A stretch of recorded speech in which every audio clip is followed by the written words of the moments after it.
ورسوله أما بعد فإن خير الحديث كتاب الله وخير الهدي هدي محمد صلى الله عليه وسلم وشر الأمور محدثاتها وكل محدثة بدعة وكل بدعة ضلالة وكل ضلالة في النار. أعوذ بالله السميع العليم من الشيطان الرجيم. بسم الله الرحمن الرحيم. واتبعوا ما تتلو الشياطين على ملك سليمان وما كفر سليمان ولكن الشياطين كفروا يعلمون الناس السحر وما أنزل على الملكين ببابل هاروت وماروت وما يعلمان من أحد حتى يقولا إنما نحن فتنة فلا تكفر ويتعلمون منهما ما يفرقون به بين المرء وزوجه وما هم بضارين به من أحد إلا بإذن الله ويتعلمون ما يضرهم ولا ينفعهم ولقد علموا لمن اشتراه ما له في الآخرة من خلاق ولبئس ما شروا به أنفسهم لو كانوا يعلمون. محترم سامعین، معزز بزرگوں، دوستوں، بھائیوں اور میری معزز و محترم ماں و بہنوں، تمام قسم کی حمد و ثنا رب العالمین کے لیے لائق و زیبا ہے، اور درود و سلام ہو ہم سب کے آخری نبی صلی اللہ علیہ وسلم پر. محترم حاضرین و حاضرات، موضوع ہے جادو اور شیطان کی دنیا، علامات، بچاؤ اور علاج. اس موضوع میں آپ کو یہ بتایا جائے گا کہ جادو کیسے ہوتا ہے، اس کی کیا علامتیں ہوتی ہیں، کیسے ہم پہچانیں. اگر ہمارے گھر کے اندر کوئی بیمار ہو جائے، بیماریاں ہی بیماریاں آ رہی ہیں، پریشانیاں ہی پریشانیاں آ رہی ہیں، ڈاکٹروں کے چکرات ہم لگا رہے ہیں لیکن کوئی شفا نہیں مل رہی ہے، تو آخر وہ کون سی علامتیں ہوتی ہیں، کون سی پہچان ہوا کرتی ہے، کیسے ہم پہچانیں.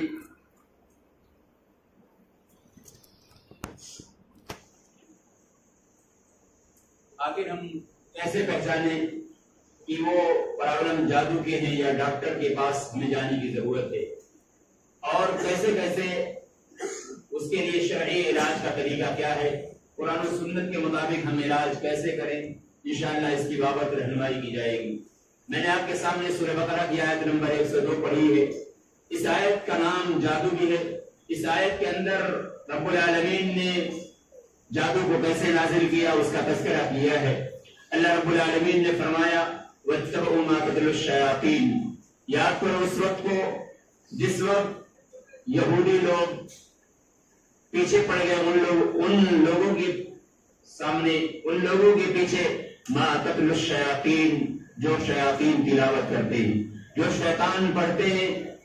شیطان کیا پڑھتے ہیں؟ شیطان ایسے کفریہ منتر پڑھتے ہیں، وہ جادو کے منتر، جادو کے طلسم جس کے ذریعے سے جادو کیا جاتا ہے. علی ملک سلیمان کب پڑھتے تھے؟ سلیمان علیہ السلام کی حکومت میں، سلیمان علیہ السلام کے بادشاہت میں. وما کفر سلیمان، اللہ رب العالمین نے فرمایا کہ سلیمان علیہ السلام نے کفر نہیں کیا تھا، ولیکن الشیاطین کفروا، لیکن شیاطین نے کفر کیا تھا. یعلمون الناس السحر، وہ کفر کیسے کرتے تھے، کافرانہ عمل کیسے کرتے تھے؟ اللہ نے فرمایا یعلمون الناس السحر، لوگوں کو جادو سکھلاتے تھے، لوگوں کو جادو سکھلاتے تھے. جادو سکھلا کر یہ کفری عمل کرتے تھے، جادو سکھلا کر صراط مستقیم سے ہٹانے کی کوشش کرتے تھے. ایسے شاعراؤں پر، ایسی پگڈنڈیوں پر لے جا کر جہنم کا راستہ دکھلانے کی کوشش کرتے تھے. اللہ رب العزت نے فرمایا وَمَا أُنزِلَ عَلَى الْمَلَكَيْنِ بِبَابِلَ هَارُوتَ وَمَارُوتَ، یہ جادو جو دو فرشتوں پہ نازل کیا گیا تھا، جن کا نام رب العالمین نے فرمایا کہ ان کا نام ہاروت اور ماروت تھا. یہ جادو یہ دو فرشتوں کو کہاں نازل کیا گیا تھا؟ رب العالمین نے اس آیت کے اندر فرمایا کہ بابل کے علاقے میں. یہ عراق کے اندر ایک شہر ہے جس کا شہر عراق میں جس کا نام اللہ رب العالمین نے فرمایا کہ بابل تھا. بابل میں اللہ رب العزت نے ان دو فرشتوں کو نازل کیا تھا. وما يعلمان من احد، یہ دو فرشتے کسی کو جادو نہیں سکھلاتے تھے. حتی یقول انما نحن فتنة، یہاں تک کہ جو بھی جادو سیکھنے کے لیے آتا تھا کہتے تھے انما نحن فتنة، اے لوگوں سنو ہم فتنہ ہیں، ہم آزمائش ہیں، ہم بطور اختبار ہیں، بطور امتحان ہیں. رب العالمین نے ہمیں امتحان کے لیے، آزمائش کے لیے نازل کیا ہے. تم جادو مت سیکھو، فلا تکفر، تم کفر مت کرو۔ آخر سوال پیدا ہوتا ہے کہ جب جادو کفر ہے، جادو کا سیکھنا کفر ہے، اور اللہ رب العالمین نے فرمایا شیطانی کام ہے، تو پھر آگے سوال پیدا ہوتا ہے کہ آخر اللہ رب العالمین نے اس علم کو نازل ہی کیوں کیا؟ علامہ ابن کثیر رحمۃ اللہ علیہ فرماتے ہیں کہ اللہ رب العالمین نے جادو کو اس لیے نازل کیا کیونکہ لوگوں کا رجحان یہ ہو گیا تھا، لوگ پیغمبروں کے ہاتھوں پر جو معجزات ظاہر ہوتے تھے وہ کہتے تھے کہ یہ تو جادوگر ہیں، پیغمبروں کو لوگ جادوگر کہنے لگے تھے، تو رب العالمین نے فرشتوں کو نازل کیا، ان دو فرشتوں کو نازل کیا اس لیے تاکہ جا کے تم دکھلا دو، بتلا دو کہ جادو کیا ہوتا ہے، اور پیغمبروں کے ہاتھ پر جو معجزے ظاہر ہوتے ہیں وہ کیا ہوتا ہے، دونوں کے درمیان فرق واضح ہو جائے، دونوں کے درمیان تمیز واضح ہو جائے کہ جادو کیا چیز ہوتی ہے، اور پیغمبر پر، اللہ کے نبیوں پر، اللہ کے رسولوں پر اللہ رب العالمین جو اپنے فرشتوں کو بھیجتا ہے ان کے ہاتھوں پر جو معجزے ظاہر ہوتے ہیں وہ کیا ہوتے ہیں، اس لیے اللہ رب العالمین نے ان دو فرشتوں کو نازل کیا۔ اللہ نے فرمایا وَيَتَعَلَّمُونَ مِنْهُمَا مَا يُفَرِّقُونَ بِهِ بَيْنَ الْمَرْءِ وَزَوْجِهِ، یہ لوگ ان دو فرشتوں سے ایسے جادو کو سیکھتے تھے جس کے ذریعے سے میاں بیوی کے درمیان جدائی پیدا کیا جا سکے۔ وَمَا هُمْ بِضَارِّينَ بِهِ مِنْ أَحَدٍ إِلَّا بِإِذْنِ اللَّهِ، اللہ نے فرمایا کہ یہ لوگ جادو کے ذریعے سے کسی کو نقصان پہنچانے والے نہیں، کسی کو نقصان نہیں پہنچا سکتے ہیں الا باذن اللہ، مگر اللہ کا حکم آ جائے، اللہ رب العزت کی مشیت شامل حال ہو جائے تو جادو کا نقصان ہو سکتا ہے، جادو ہمیں نقصان پہنچا سکتا ہے، جادو کے ذریعے سے ہم موت کی ہلاکت میں جا سکتے ہیں، جادو کے ذریعے سے میاں بیوی کے درمیان تفرقہ پیدا ہو سکتا ہے، جادو کے ذریعے سے ہمارے کاموں کے اندر رکاوٹ پیدا ہو سکتا ہے، جادو کے ذریعے سے ہماری نکاحوں کے اندر رکاوٹ پیدا ہو سکتا ہے، جادو کے ذریعے سے بہت سارے معاملات خراب ہو سکتے ہیں، لیکن کب؟ الا باذن اللہ، جب اللہ کا حکم ہوگا، اللہ رب العزت کی مشیت شامل حال ہوگی، کوئی جادوگر کچھ نہیں کر سکتا ہے، جب تک ہمارے رب کی مرضی نہ ہو، ہمارے رب کا اٹل حکم نہ ہو، تب تک کوئی کچھ نہیں کر سکتا ہے۔ اللہ رب العزت نے آگے فرمایا وَيَتَعَلَّمُونَ مَا يَضُرُّهُمْ، یہ ایسی چیزوں کو سیکھنے لگے جو ان کو نقصان پہنچانے والی تھی، ما ينفعهم ولا ينفعهم، ان کو نفع دینے والی نہیں تھی، وَلَبِئْسَ مَا شَرَوْا بِهِ أَنفُسَهُمْ لَوْ كَانُوا يَعْلَمُونَ، رب العالمین نے فرمایا کہ یہ کتنا بدترین سودا جو انہوں نے حاصل کیا، وَلَبِئْسَ مَا شَرَوْا بِهِ أَنفُسَهُمْ، جنہوں نے اپنے لیے اس چیز کو حاصل کیا، جادو کو سیکھا، لَوْ كَانُوا يَعْلَمُونَ، کاش کی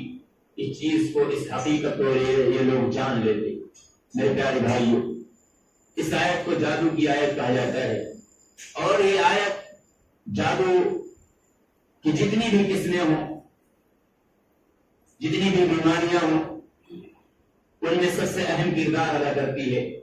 اگر ان پہ پڑھا جائے، بار بار تکرار کے ساتھ پڑھا جائے تو الحمدللہ بہت ہی مؤثر ثابت ہوتی ہے، اور جادو کو پہچاننے کے لیے بھی یہ آیت بڑی اہم ہے۔ مریض پر تقریباً 10 منٹ 15 منٹ مسلسل پڑھا جائے تو پتہ چل جاتا ہے، جو تجربے کار ہوتے ہیں، اس فیلڈ کے ماہرین ہوتے ہیں، وہ اندازہ لگا لیتے ہیں کہ جادو کا میٹر یا نہیں۔ تو بڑی ہی اہم آیت ہے۔ اس آیت کے اندر رب العالمین نے ہمیں کئی پیغامات دیے ہیں۔ پہلا پیغام یہ ہے کہ جادو یہ برحق ہے، جادو کا ہونا سچ ہے، جیسا کہ اللہ رب العالمین نے فرمایا کہ اس جادو کے ذریعے سے میاں بیوی کے درمیان ایسا جادو سیکھتے تھے جس کے ذریعے سے میاں بیوی کے درمیان جدائی پیدا کیا جا سکے۔ تو پتہ یہ چلا کہ جادو حق ہے، جادو سچ ہے، اور جادو کا اثر انداز ہونا بھی حق ہے۔ اس آیت کے اندر اللہ نے فرمایا کہ ایسے جادو کو سیکھتے تھے جس کے ذریعے سے میاں بیوی کے درمیان جدائی پیدا کیا جا سکے۔ اسی طریقے سے اس آیت کے اندر ایک مسئلہ یہ بھی ہوتا ہے کہ جو بھی جادو سیکھتا ہے، سکھاتا ہے، عمل کرتا ہے، وہ کفر کرتا ہے۔ اللہ نے فرمایا وَلَكِنَّ الشَّيَاطِينَ كَفَرُوا، شیطانوں نے کفر کیا جادو کو سیکھ کر۔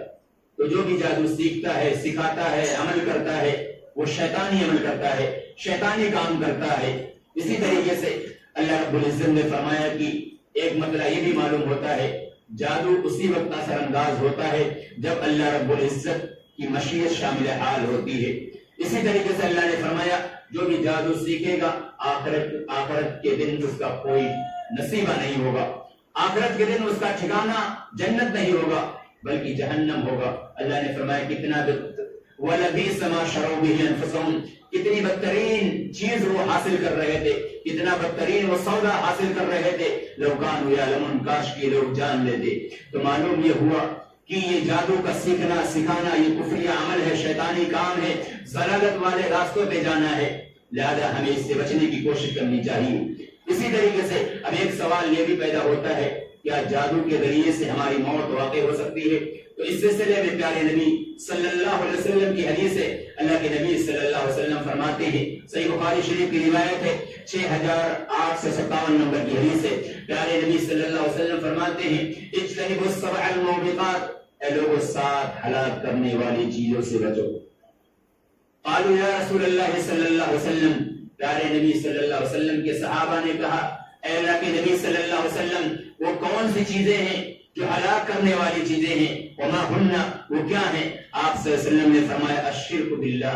پہلی چیز جو ہلاک کرنے والی ہے انسان کو اللہ رب العزت کی ذات کے ساتھ کسی کو شریک ٹھہرانا، اللہ رب العالمین کے ساتھ کسی اور کو نفع دینے والا سمجھنا، اللہ رب العالمین کی جو ہستی ہے، اللہ رب العالمین کی جو طاقت ہے وہ کسی اور کے اندر تلاش کرنا، اولاد دینے والا اللہ رب العزت کی ذات ہے۔ ہم یہ سمجھیں کہ کوئی اولاد دے سکتا ہے، بیماریوں سے شفا دینے والی ذات اللہ تعالیٰ کی ہے، لیکن ہم کسی ڈاکٹر کو یہ سمجھیں ڈاکٹر شفا دیتا ہے، یہ شرک ہے۔ شفا دینے والی ذات واحد اللہ رب العزت کی ہے، یہ دوائیں اسباب ہیں، ذریعہ ہے۔ اسی طریقے سے قرآن کریم بھی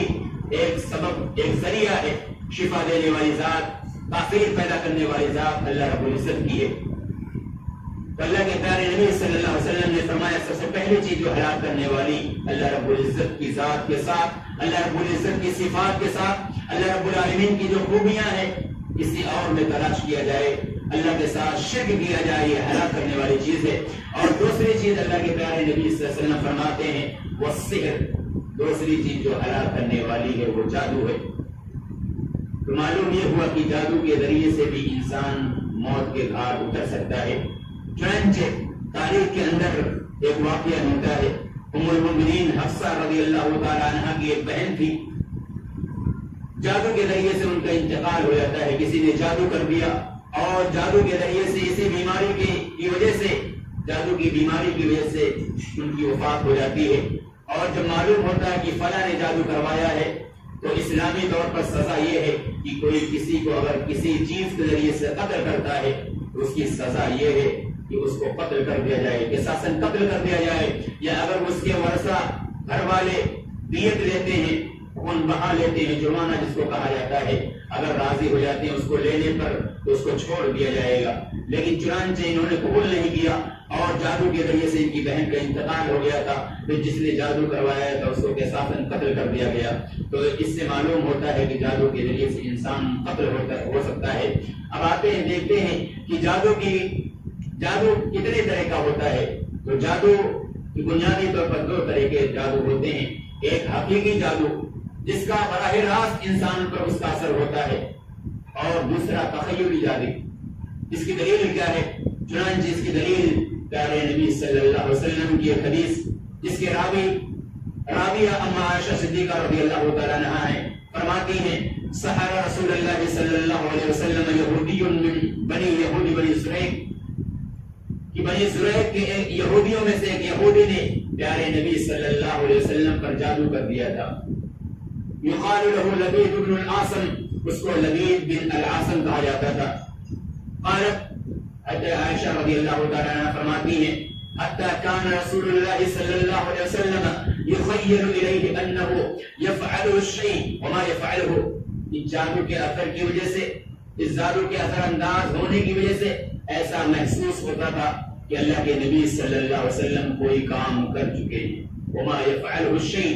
حالانکہ آپ صلی اللہ علیہ وسلم کوئی کام نہیں کیے ہوئے ہوتے تھے، آپ کو ایسا محسوس ہوتا تھا۔ یہ حقیقی جادو ہے۔ چنانچہ اما عائشہ رضی اللہ تعالیٰ فرماتی ہے دعا رسول اللہ صلی اللہ علیہ وسلم، دعا،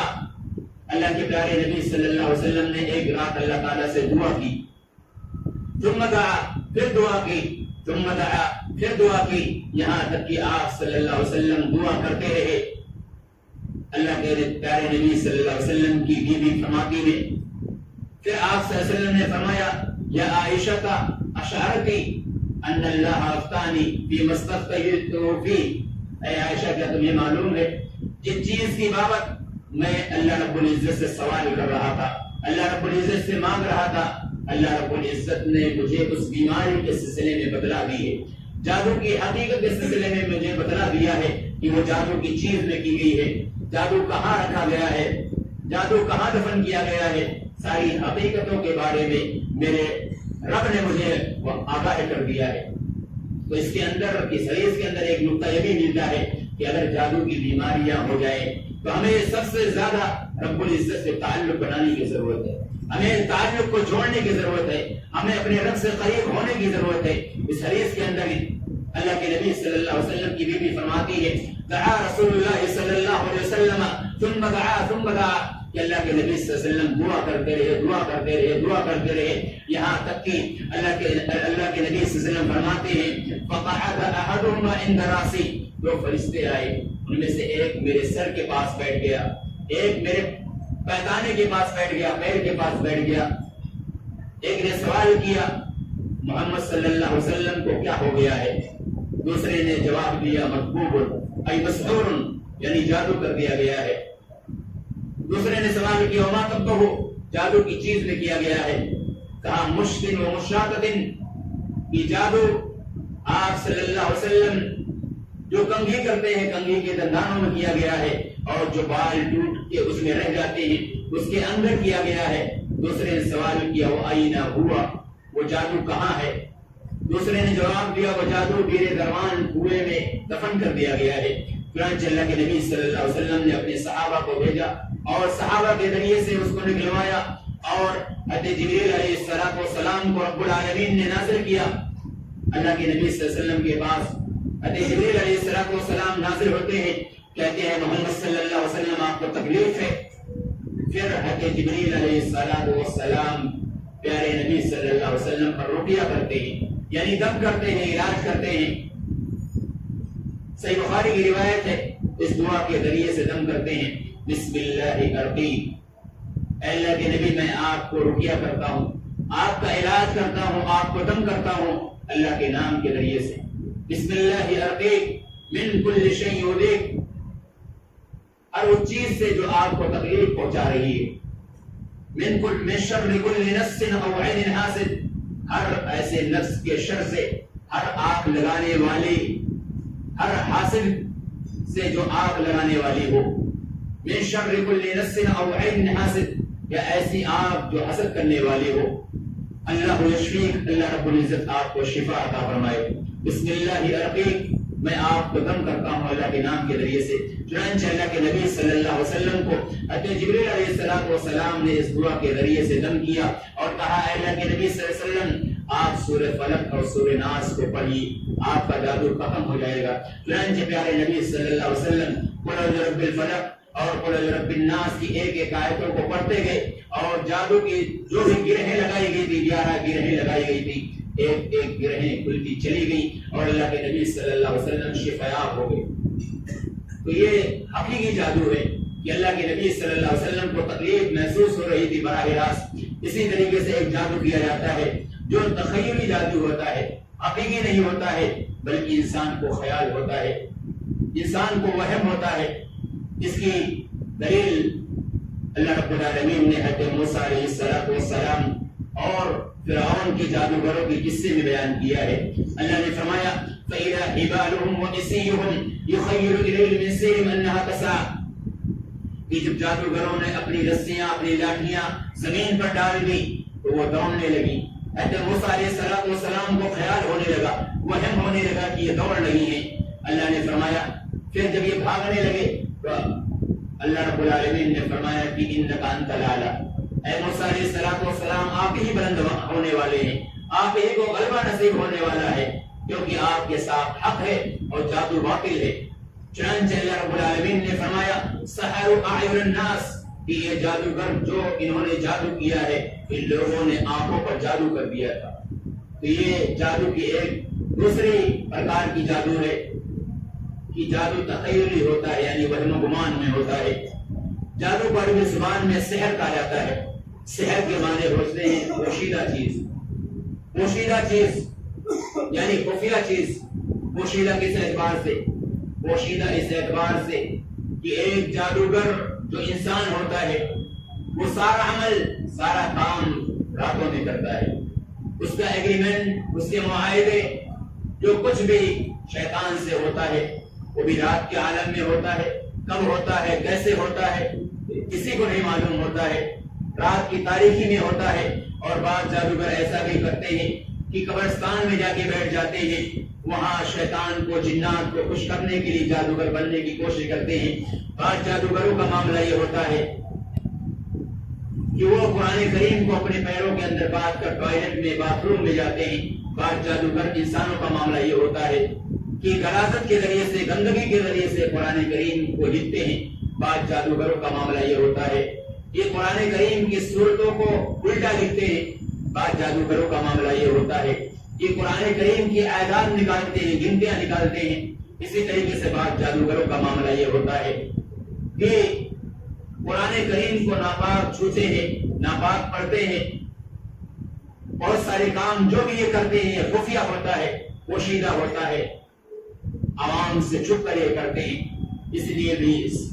عربی زبان میں جادو کو سحر کہا جاتا ہے۔ ایک سوال پیدا ہوتا ہے، ایک انسان آخر اتنا گھٹیا کام، اتنا بیکار کام کیوں کرتا ہے کہ قرآن کریم کو غلاظت کے ذریعے سے لکھتا ہے، گندگی کے ذریعے سے لکھتا ہے، ناپاک رہنا پسند کرتا ہے، قبرستان کی وحشتوں میں جا کر بیٹھتا ہے۔ یا بعض جادوگر ایسے بھی ہوتے ہیں قبر کے اندر جا کے وہاں بیٹھ کر جادو کرنے کی کوشش کرتے ہیں۔ آخر یہ کام کیوں کرتے ہیں؟ تو اس کا سمپل سا جواب یہ ہے، سادھارن جواب یہ ہے کہ تکسب، کمانے کا ذریعہ، یعنی جادو کے ذریعے سے وہ کمانے کا ذریعہ یعنی کمائی کرنے کی کوشش کرتے ہیں۔ اسی لیے جادو کو عربی زبان میں سحر کہا جاتا ہے۔ یہ سارا کا سارا کام رات کے عالم میں ہوتا ہے۔ اسی لیے اللہ کے پیارے نبی صلی اللہ علیہ وسلم نے اما عائشہ صدیقہ رضی اللہ تعالی عنہا کو نصیحت کرتے ہوئے فرمایا تھا، استعینی باللہ من شر ھذا اذا وقف۔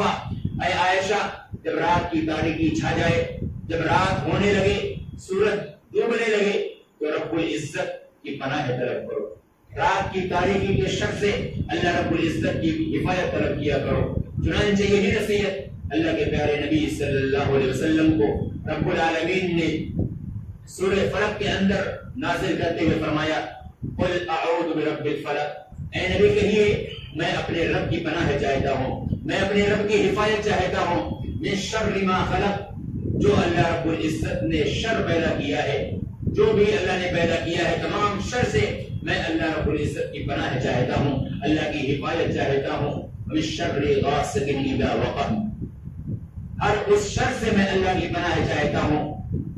غاسق کے شر سے میں اللہ کی پناہ چاہتا ہوں۔ غاسق یعنی رات کی تاریکی کے شر سے جب وہ داخل ہو جائے، جب رات آ جائے، میں اللہ تعالیٰ کی پناہ چاہتا ہوں۔ اور یہی بات اللہ کے پیارے نبی صلی اللہ علیہ وسلم نے اپنی امت کے لوگوں کو نصیحت کرتے ہوئے فرمایا۔ آپ صلی اللہ علیہ وسلم نے فرمایا، اذا غربت الشمس فکفوا صبیانکم، اے لوگوں، جب سورج غروب ہونے لگے اپنے بچوں کو گھروں کے اندر روک لیا کرو، اپنے بچوں کو گھروں کے اندر داخل کر لیا کرو۔ کس وجہ سے؟ اللہ کے پیارے نبی صلی اللہ علیہ وسلم فرماتے ہیں، فَإِنَّ الشَّيَاطِينَ حِينَئِذٍ تَنتَشِرُ، اس وجہ سے کہ شیطان اس وقت زمین کے اندر پھیل جاتے ہیں، زمین کے اندر پھیل جاتے ہیں، اور ہمارے بچوں کو بہت سارے پرابلمز،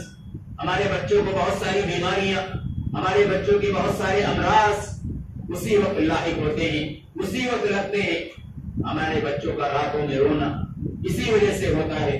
شیاطین کے پھیلنے کی وجہ سے۔ اس لیے اللہ کے نبی صلی اللہ علیہ وسلم نے فرمایا، جب رات ہونے لگے، سورج غروب ہونے لگے، اپنے بچوں کو گھروں کے اندر بلا لیا کرو۔ فَأَغْلِقُوا الْأَبْوَابَ وَاذْكُرُوا اسْمَ اللَّهِ، اور اللہ کے نبی فرماتے اپنے دروازوں کو بسم اللہ کہہ کے بند کر لیا کرو۔ فَإِنَّ الشَّيْطَانَ لَا يَفْتَحُ بَابًا مُغْلَقًا، کیونکہ شیطان اس دروازے کو نہیں کھول سکتا ہے جس دروازے کو بسم اللہ کہہ کے بند کر دیا گیا ہو۔ اسی طریقے سے اللہ کے نبی صلی اللہ علیہ وسلم فرماتے ہیں، وَأَوْفُوا كِيلَكُمْ وَاذْكُرُوا اسْمَ اللَّهِ، آپ کے پینے کی جو مشکیزیں ہیں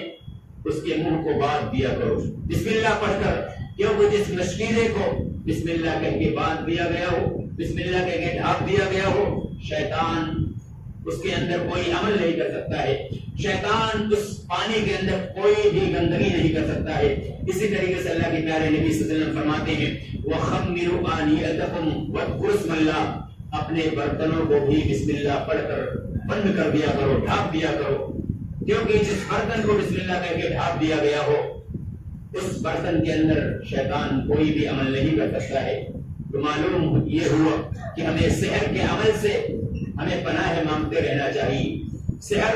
یہ جادو کا عمل شیطان رات کی تاریکی میں کرتے ہیں، ایک جنات ایک انسان کے درمیان ایگریمنٹ ہوتا ہے، معاہدہ ہوتا ہے،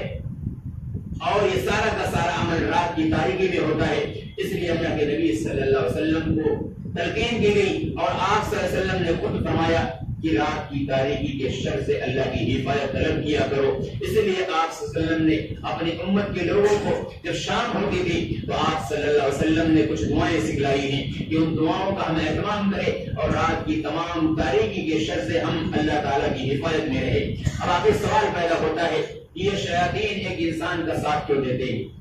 شیاطین جنات و شیطان ایک انسان کا ساتھ کیوں دیتے ہیں؟ تو اس کا سیدھا سا جواب یہ ہے، اللہ رب العزت نے فرمایا انہ لکم عدو مبین، یہ شیطان کھلا ہوا آپ کا دشمن ہے۔ اور دوسری جگہ اللہ نے فرمایا فإنہ یأمر بالفحشاء والمنکر، یہ شیطان کا کام یہ ہے کہ فحش بڑی بڑی برائیاں اور چھوٹے چھوٹے گناہوں کی جانب یہ حکم دیتا ہے، یہ ابھارتا ہے تاکہ بنو آدم گناہ میں ملوث ہو جائے۔ انما يدعو حزبه ليكون من اصحاب السعير، شیطان کی نیت یہ ہوتی ہے، شیطان یہ چاہتا ہے کہ انسان بھڑکتی ہوئی آگ کے اندر داخل ہو جائے۔ معلوم یہ ہوا کہ جنات و شیاطین کا جو ایگریمنٹ ہوتا ہے، جنات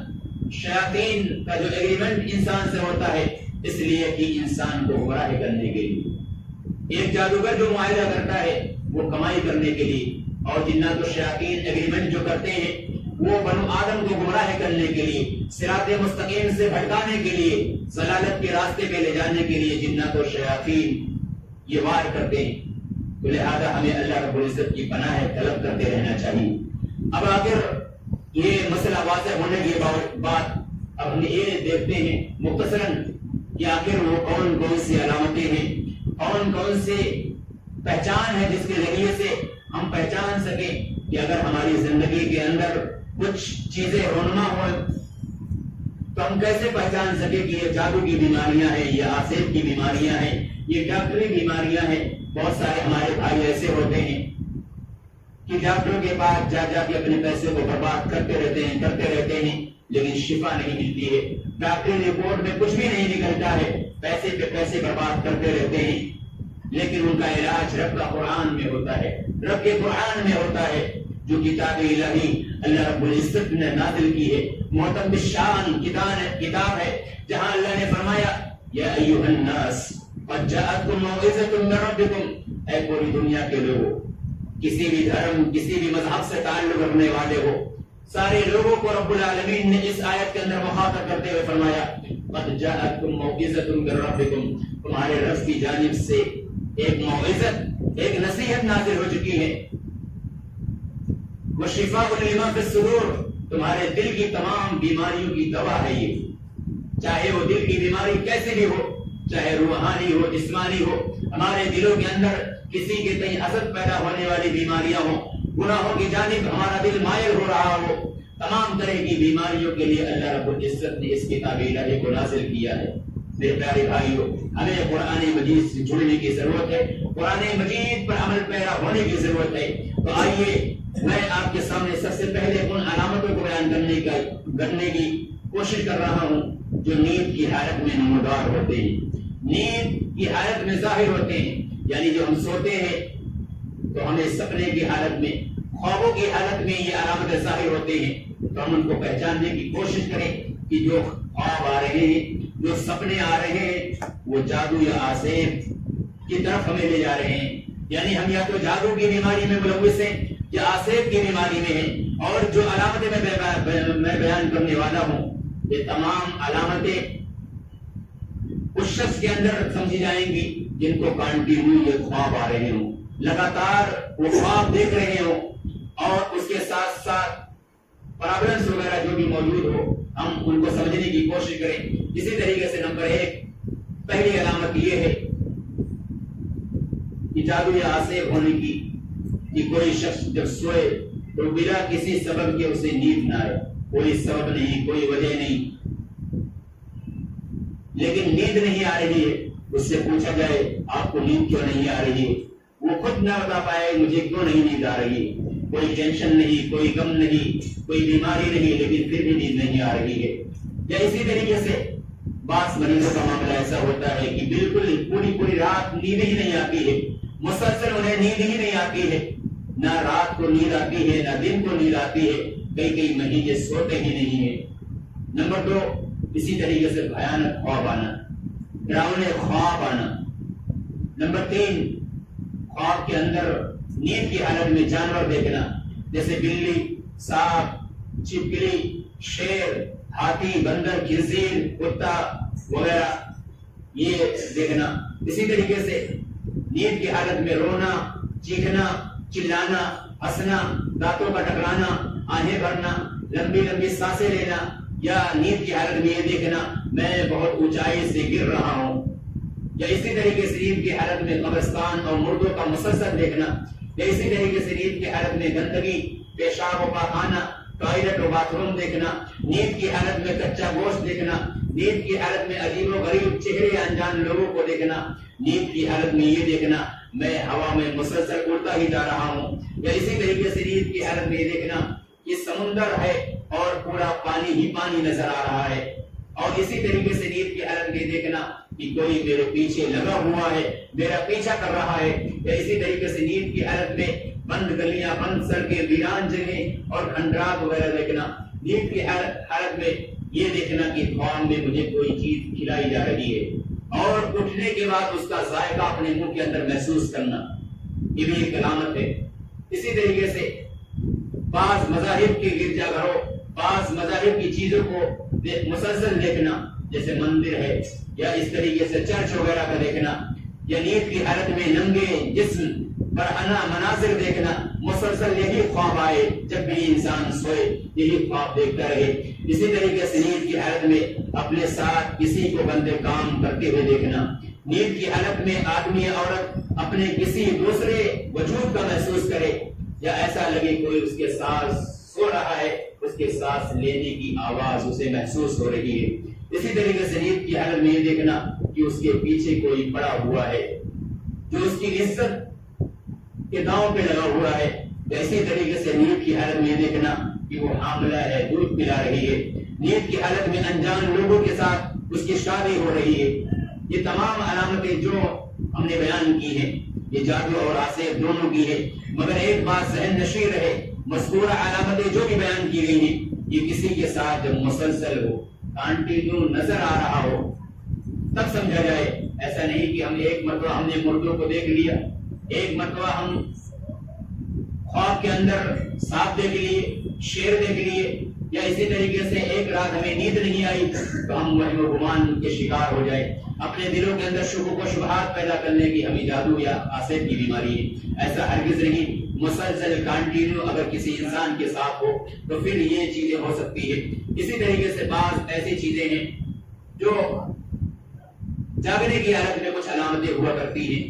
یعنی جادو اور آسیب کی بعض علامات جو بیداری اور جاگنے کی حالت میں نمودار اور ظاہر ہوا کرتی ہیں. نمبر 1 مسلسل سر میں درد رہنا, یا اچانک سر میں درد پیدا ہو جانا اور بہت ہی تیز ہو جائے, شدت اختیار کر جائے اور ڈاکٹری رپورٹ کے اندر کچھ بھی نظر نہ آئے. ڈاکٹر ایکس رے وغیرہ نکالیں لیکن کچھ بھی نظر نہ آئے, اس کے باوجود بھی سر کا درد ختم نہیں ہو رہا ہے, دواؤں سے کوئی فائدہ نہ ہو رہا ہو, تو یہ پہلی علامت ہے. نمبر 2 سر کے بال کا برابر جھڑنا, اور دوائیں لینے کے باوجود, دوائیں استعمال کرنے کے باوجود بھی سر کے بال نہیں رک رہے ہیں, جھڑتے ہی جا رہے ہیں, سر کے بال ختم ہوتے ہی جا رہے ہیں. اسی طریقے سے ایک علامت یہ بھی ہے کاہلی، سستی، تھکن بہت زیادہ محسوس کرنا، اچانک بے ہوش ہو جانا، طبیعت میں چڑچڑاپن، بے چینی، گھبراہٹ اور بہت شدید غصہ ہو جانا، بات بات پہ غصہ ہو جانا، تنہائی پسند ہونا، خلوت اختیار کرنا، کسی کے سامنے رہتے ہوئے اچھا نہ لگنا، اور ہر وقت یہ محسوس ہونا کہ کوئی ہمیں دیکھ رہا ہے یا کوئی ہمارے آس پاس موجود ہے، یا اسی طریقے سے گھر والے، بیوی، بچے، بھائی بہن سے نفرت محسوس کرنا، اچانک مرگی کا دورہ پڑنا، جسم کے مختلف مقامات کا بھاری رہنا یا مسلسل درد رہنا، جیسے کندھے، گھٹنے، یا اسی طریقے سے پیٹ وغیرہ یا جلن وغیرہ رہنا، یا کھجلاہٹ وغیرہ کا زیادہ رہنا، یا اسی طریقے سے اپنے آپ میں گم ہونا، ذہن کا معروف ہو جانا اور سوچنے سمجھنے کی صلاحیت کا ختم ہو جانا، اور غیر ارادی حرکات کا سرگرد ہونا، اسی طریقے سے بہت زیادہ شکوک و شبہات کا بے وجہ مبتلا ہو جانا، اور چھوٹی چھوٹی بات پر شدید غصہ ہونا جبکہ اپنی ہی غلطی ہو، اسی طریقے سے سانس لینے میں تنگی محسوس کرنا اور دل کا دھڑکن بہت ہی تیز ہو جانا، آنکھوں میں تیز چمک کا پیدا ہونا یا آنکھوں کے سامنے لائٹ جلنے کا احساس ہونا کہ لائٹ جل رہی ہے مسلسل اور آنکھوں کے سامنے وہ لائٹ مسلسل جلتی رہے، اسی طریقے سے جسم پر کٹنے کے نشانات کا محسوس ہونا یا جسم پر بال نظر آنا یا بلا کسی وجہ سے کپڑوں پر کٹ لگنا جبکہ یہ سارے کپڑے الماریوں کے اندر حفاظت کے ساتھ رکھے ہوں، لیکن جب نکال رہا ہو تو دیکھ رہا ہو کہ اس کے کپڑے پر کٹ لگ گئے ہوں، کپڑے کٹ گئے ہوں، اسی طریقے سے موت کے وسوسے آنا کہ آج مر جاؤں گا تو کل مر جاؤں گا، اس طریقے کے وسوسے آنا، اسی طریقے سے ایک علامت یہ بھی ہے کہ انسان کے اندر یہ وسوسہ پیدا ہو کہ میں خودکشی کر لوں، چھت پہ ہو وہاں وسوسے آئے کہ میں چھت سے کود جاؤں، یا اسی طریقے سے کمرے کے اندر ہو اس سے وسوسہ آئے کہ میں خودکشی کسی طرح سے کر لوں، یا اسی طریقے سے ایک علامت یہ ہے معدے یا سر میں عموماً درد محسوس کرنا اور دواؤں سے فائدہ نہ ہونا، متلی یا قے کا ہونا، یا اسی طریقے سے متلی یا قے کا احساس ہونا لیکن متلی نہ ہونا، نیند بہت زیادہ آنا یا بالکل بھی نہ آنا، دین کے بارے میں اور اللہ اس کے رسول صلی اللہ علیہ وسلم کے بارے میں کفریہ کلمات زبانوں پر آنا یا اللہ اس کے رسول کو گالی دینا، اور اس کے بعد جب اسے ہوش آئے تو وہ کہے کہ میں نے کیا عمل کر دیا، اسی طریقے سے اچانک خوشبو یا بدبو کا محسوس ہونا جبکہ وہاں کوئی خوشبو وغیرہ لگائی نہ گئی ہو یا وہاں کوئی محسوس نہ ہو، یا اسی طریقے سے بیت الخلاء ٹوائلٹ باتھ روم میں اور غسل کرتے ہوئے گھنٹوں گھنٹوں ساری چیزوں میں وقت لگانا، اسی طریقے سے ایک علامت یہ بھی ہے پیٹ میں بہت زیادہ گیس یا قبض کا رہنا اور دواؤں سے کوئی فائدہ محسوس نہ کرنا، منہ سے قریب یعنی بدبو کا آنا، تجارت و کاروبار کا اچانک بند ہو جانا بلا کسی سبب کے، بلا کسی وجہ سے، اسی طریقے سے ایک علامت یہ بھی ہے کہ اس دیواتی تعلقات یعنی میاں بیوی میں منقطع ہو جانا، میاں بیوی میں ہمیشہ تکرار، بحث و مباحثہ، جھگڑے محسوس کرنا اور دونوں آپس میں ایک دوسرے کے چہرے کو برداشت نہ کر سکے، اسی طریقے سے عورت کا حمل سے نہ ہونا جبکہ میاں بیوی کی دونوں کی رپورٹ نارمل ہو، صحیح ہو، ڈاکٹری رپورٹ بالکل صحیح ہو لیکن اس کے بعد بھی بیوی حمل سے نہ ہو رہی ہو، اولاد جن نہ رہی ہو تو یہ بھی ایک علامت ہے، اسی طریقے سے لڑکے یا لڑکی کا رشتہ آنا لیکن رشتہ نہ ہو پائے، بلا کسی وجہ سے ٹوٹ جائے یا پسند کرنے کے باوجود بھی یا لڑکا انکار کر دے یا لڑکی انکار کر دے جبکہ رشتہ ٹھیک تھا، صحیح تھا، درست تھا، سلامت تھا، ساری خوبیاں موجود تھی لیکن اس کے باوجود بھی رشتے بار بار ٹوٹ جائیں تو یہ بھی ایک علامت ہے، اسی طریقے سے نماز میں کڑھن اور تنگی محسوس کرنا، قرآنی آیات تلاوت سے تکلیف محسوس کرنا، تلاوت کلام پاک اس کے سامنے شروع کیا جائے اسے غصہ آنے لگے، نیند آنے لگے یا اس کی آنکھوں سے پانی جاری ہو جائے، یہ تمام جو علامتیں میں نے بیان کی ہیں یہ جادو یا آسیب کی علامتیں ہو سکتی ہیں۔ اب آپ کے سامنے یہ سوال پیدا ہو سکتا ہے کہ آخر یہ علامتیں تو جب ہم بیمار ہوتے ہیں تو ڈاکٹری بیماریوں کے اندر بھی یہ امراض اور بیماریاں پیدا ہوتی ہیں، آخر ہم فرق کیسے کریں یہ ڈاکٹری بیماری ہے اور یہ جادو اور آسیب کی بیماری ہے؟ تو اس کا سمپل سا جواب یہ ہے کہ ہم قرآن کریم کی تلاوت یا تو مریض کے سامنے کریں یا مریض کو قرآن کریم کی تلاوت سنائیں۔ اگر قرآن کریم کی تلاوت سناتے وقت مریض کے جسم کے اندر کوئی چینجنگ محسوس ہوتی ہے، کوئی فیلنگ محسوس ہوتی ہے، کوئی تبدیلی واقع ہو جاتی ہے، سر میں درد ہو جاتا ہے، جسم کا کوئی حصہ بھاری ہو جاتا ہے، جسم کے اندر کپکپاہٹ طاری ہو جاتی ہے، یا جسم کے اندر کہیں کوئی جگہ فڑفڑانے لگتا ہے یا غصہ آتا ہے، آنکھوں سے پانی گرنے لگتا ہے، تو یہ جادو اور آسیب کی بیماریاں ہو سکتی ہیں۔ اور اگر جو ڈاکٹری بیماریاں رہیں گی، مریض کو قرآن کریم کی تلاوت سنائیں گے، مریض کو چڑچڑاپن، مریض کو غصہ نہیں آئے گا، مریض کے اندر کوئی تبدیلی پیدا نہیں ہو جائے گی، بلکہ اسے اور مزید سکون ملے گا۔ تو یہ واضح طور پر ہم فرق کر سکتے ہیں کہ ایک ڈاکٹری بیماری اور جادو اور آسیب کی بیماریوں کو ہم کیسے جا سکتے ہیں۔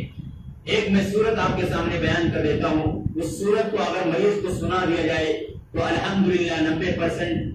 ہم یہ فیصلہ کر سکتے ہیں کہ اس مریض کو جو بیماری لاحق ہوئی ہے وہ جادو اور آسیب کی بیماری ہے۔ وہ سورہ جن ہے۔ سورہ جن کو مریض کو تقریباً 5 مرتبہ یا 7 مرتبہ کنٹینیو سنایا جائے۔ سنانے کا طریقہ یہ ہے کہ مریض کو وضو کروا دیں، وضو کرانے کے بعد ہیڈ فون کے ذریعے سے بالکل سکون کے ساتھ تلاوت سنائیں، بالکل سکون کے ساتھ، مریض کو کوئی ڈسٹرب نہ ہو، کنٹینیو 5 مرتبہ یا 7 مرتبہ سنائیں، اور اس تلاوت کے دوران اسے کوئی تکلیف محسوس ہوتی ہے تو جادو اور آسیب کی بیماری ہو سکتی ہے۔ یہ کوئی مخصوص طریقہ نہیں کہ سورہ جن ہی سنایا جائے، بلکہ قرآن کریم کی کوئی اور سورت بھی ہم سنا سکتے ہیں، اس کے ذریعے سے ہم پہچان سکتے ہیں۔ اسی طریقے سے بعض ایسی بھی علامتیں ہوا کرتی ہیں جو ہمارے گھروں کے اندر ظاہر ہوتی ہیں۔ ہمارے بعض بھائی کہتے ہیں کہ ہمارے گھر کے اندر جادو اور آسیب کا بسیرا ہو گیا ہے اور شبہ و شبہات میں مبتلا ہو جاتے ہیں، تو ہمیں اس کو بھی جاننے کی کوشش کرنی چاہیے تاکہ ہم شبہ و شبہات کے اندر مبتلا نہ ہو۔ نمبر 1، گھر کے آسیب زدہ یا جادو زدہ ہونے کی کچھ علامتیں میں آپ کے سامنے بیان کرنے کی کوشش کر رہا ہوں۔ نمبر 1، گھر کی دیوار میں دراڑ پیدا ہو جائے جبکہ اس کی دیوار مضبوط ہو۔ اسی طریقے سے ایک علامت یہ ہے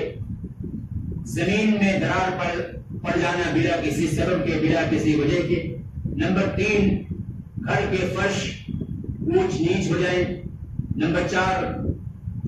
گھر میں جب انسان داخل ہو اس کے جسم میں کپکپاہٹ طاری ہو جائے۔ اسی طریقے سے ایک علامت یہ ہے گھر میں جب تک رہے بے چینی گھبراہٹ محسوس ہو، گھر سے نکلے تو اسے سکون محسوس ہو۔